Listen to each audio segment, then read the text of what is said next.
You're listening to Hot Success Secrets at HotSuccessSecrets.com with your hosts, Heather Vale Goss and Dr. Steve G. Jones.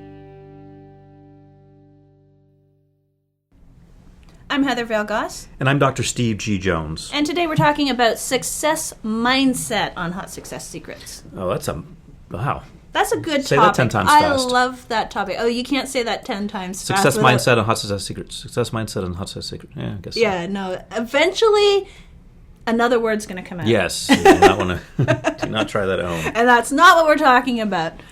However, what we are talking about is having a mindset for success, because a lot of people teach what to do, what I call the outer world stuff, the hands-on stuff, the how-tos. And I firmly believe that success is a combination of outer world and inner world. So The mindset, we talk about the inner world things, the attitude, the mindset to achieve, basically. Absolutely. You're not going to do a thing if you don't believe in yourself, if you don't believe it's going to work out. I mean, you can be taught all day long how to do stuff. You simply won't do it if you don't believe in yourself and you don't believe it's going to work out. I mean, I tell people how to become millionaires all the time. I give free advice. This is free advice. We're giving away the secrets. But if you don't believe in yourself, you're just going to lack follow-through. So it's very rare, actually, when I'm talking with a friend or anyone who comes to me or they ask me a question, I give them advice on how to do something, and they actually follow through. Right. So we're going to talk about what did you call it? Success mindset. What you called it, the inner world. The inner We're going to talk about the inner world, yeah. Success mindset. Yeah, we're going to talk about it's kind of like golf. You know, look at Tiger Woods, supposedly, according to, I believe it was Golf Magazine. I was reading over someone's shoulder on an airplane trip one time, and I read that Tiger Woods had, if I'm remembering correctly, his dad took him to a hypnotherapist when he was like 10 years old. Oh, so hypnotherapy is the answer? Hypnotherapy is always the answer. Okay. But it's just the idea that, golfers are very aware that it's not just going through the strokes and learning how to chase a little white ball around. It's the... This is sounding very provocative. All right, we're going to keep it clean here, but anyway. Okay. So the idea is that you can go through all the mechanics of it, but really what separates the winners from the people who don't win is their mindset. Yeah. Are they focused in that moment when they're making that really tricky shot? That's what separates them. And they're very aware of that, so they work a lot on their mindset. So we're going to give you some secrets in Hot Success Secrets. We're going to talk about mindset, how you get into the zone and so forth. So Heather, spill your secrets. What do you got? Well, I think visualization is a big one. Now, the problem comes with both visualization and the audio equivalent, which is affirmations. The problem comes when people don't believe what they're trying to visualize or what they're saying to themselves. So that's when the ego steps in and says, no, you're not. No, you don't. That's not true. That's not real.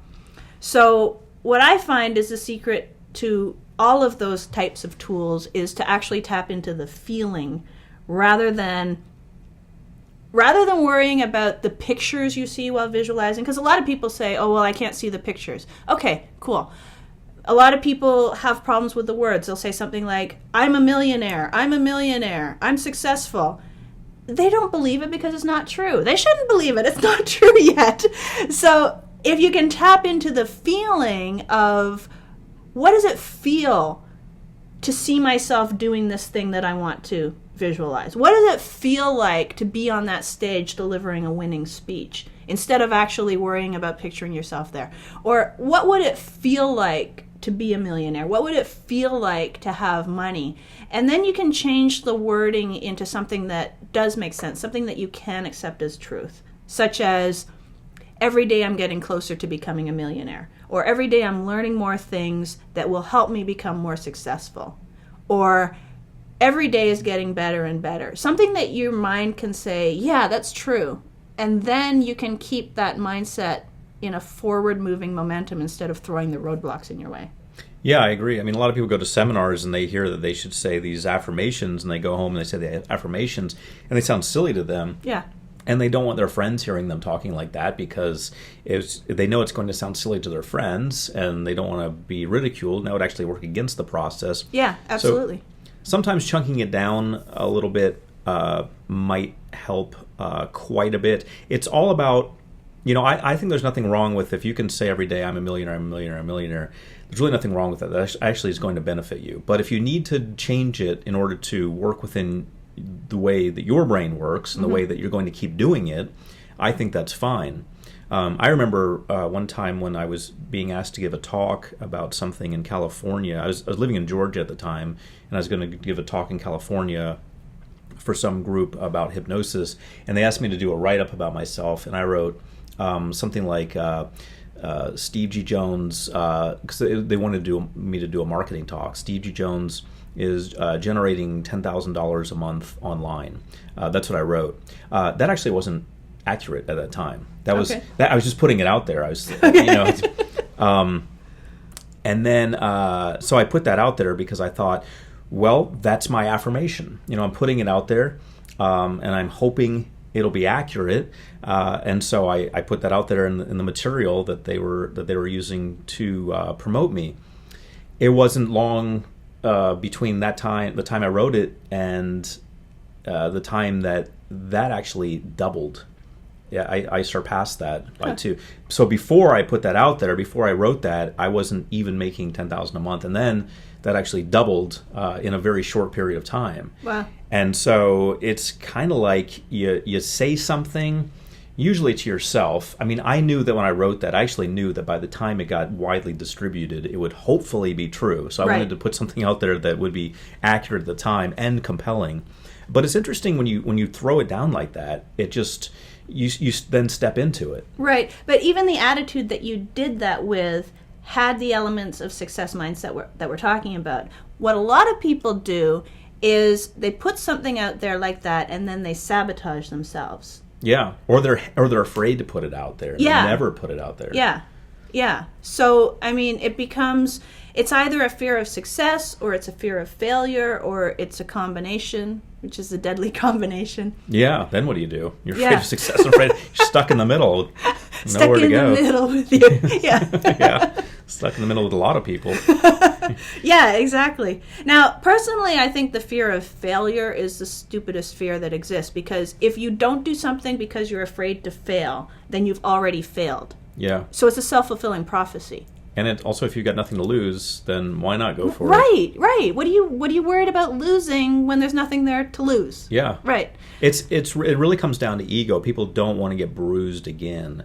They think, oh, I try it and I fail. If I fail at one more thing, But they've already failed by not doing it. That's the stupid part. Yeah.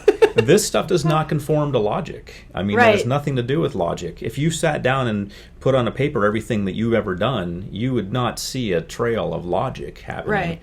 You'd see a trail of emotional reaction happening.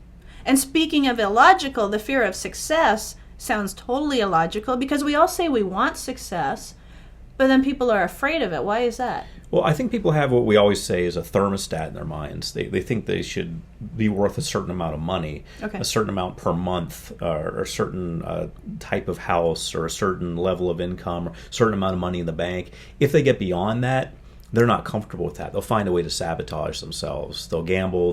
They'll miss meetings. They'll spend money they shouldn't spend. They'll mess up in their jobs so they get fired. So how do they stop from doing stupid things like that? Well, of course, I'm going to say hypnotherapy is the answer. But really, it's any way you can pound that message into your subconscious brain. You've got to get that message through your skull somehow. You've got to get the information in there and replace your fear with a desire. Dr. Phil says there's a trade-off when something happens. You're getting something out of it. So by failing, these people get comfort. They get to stay with their friends. They're not so successful friends. They get to, hang out with them. They get to feel like there's not pressure on them, because once you're successful, they're going to expect the next thing. The Beatles didn't just make one album. Yeah. They made one, and then they made a single, and then everything's expected of them. You got to keep producing. So some people don't want to get on that treadmill. Yeah. Another thing that I find plays into a lot of people's lives, especially, I remember after The Secret came out, and I was running a website at the time about personal development, and people would come and they would ask questions. I was interviewing a lot of big experts, and they always wanted to know, well, how do I remain positive all the time, day and night, 24 hours a day? And it's like, no, you don't try to remain positive all the time. To me, I think the secret is stuff's going to happen that we will label negative. The key is looking for the silver lining in the cloud. Acknowledge the cloud is there. Okay, this happened. It hurt. It didn't feel so good. Don't deny it. Acknowledge that it's there. Okay, cool. I'm feeling sad right now. And then, how can I turn this around? How can I find the happiness in it? Absolutely. Yeah, I remember after The Secret came out, was it like 2004? Yeah, something like 2005. We started getting a lot of interesting calls in my office. Like this one guy would call up and he'd ask, he'd say, I want a Genie Lantern.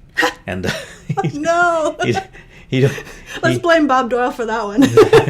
Well, I remember going to... Oh, no, it was James Ray. Was it? It was James Ray, yeah. Okay. Well, he's been blamed for a lot of things. He's been blamed for a lot of things. He doesn't need any more blame. Yeah. So, at any rate, I remember going to Costa Rica and hanging out with Lisa Nichols, and she was on stage, and she said, there is no Genie Lantern. She said, apparently she's heard that so much, she's actually worked that into her speeches, and Lisa Nichols and all these people were mentioning were in The Secret. Yeah. So, yeah, there's really, it's not, you know, obviously the people who are in The Secret have had to deal with and a lot of them are friends of ours. They've had to deal with that stuff. But some people kind of had a takeaway which was a little odd. And they had some misconceptions about it. A lot of misconceptions about it. First of all, you don't have to be happy all the time because that sets up stress. I mean, if I'm trying to be happy all the time, my goodness, who's going to be happy all the time? So it's like having a boiling pot of water on the stove and you clamp down the lid really tight and you're like, okay, all this anger, sadness, whatever it is, all this negative stuff is inside the pot and I'm not going to let it out. Well, eventually it's going to explode. Yeah. So that's what happens. Yeah, if you're going around with a smiley face all the time and you've got real human issues going on that you're suppressing, yeah, they're going to come out. Yeah. Then it's going to be the fight about the toothpaste cap left off or the toilet seat left up, and it's passive aggressive behavior where you sabotage other people while pretending that you're not. Right. Yeah. Or sabotage yourself. Right. Yeah. So a success mindset needs to take all these things into consideration, and you need to allow yourself to be human, but still stay focused. Yeah. So that's absolutely a really good point. We do have to stay focused on our mindset and basically just roll with the punches. Instead of trying to be fake, trying to do what you think you're going to do, that by definition sets up resistance, which is the exact opposite of what we want to do. So it's all about just being happy with whatever happens, being grateful for whatever happens. Because in all honesty, there's a blessing in every curse. There's a positive in every negative. You just have to find it. I like it. I like it. Well, that is good stuff. So we'll be talking about another topic next time. Join us on hotsuccesssecrets.com, where we have a lot more podcasts and interviews with some really fascinating experts. Some cool folks. I'm Heather Vale Goss. And I'm Dr. Steve G. Jones. We'll talk to you next time.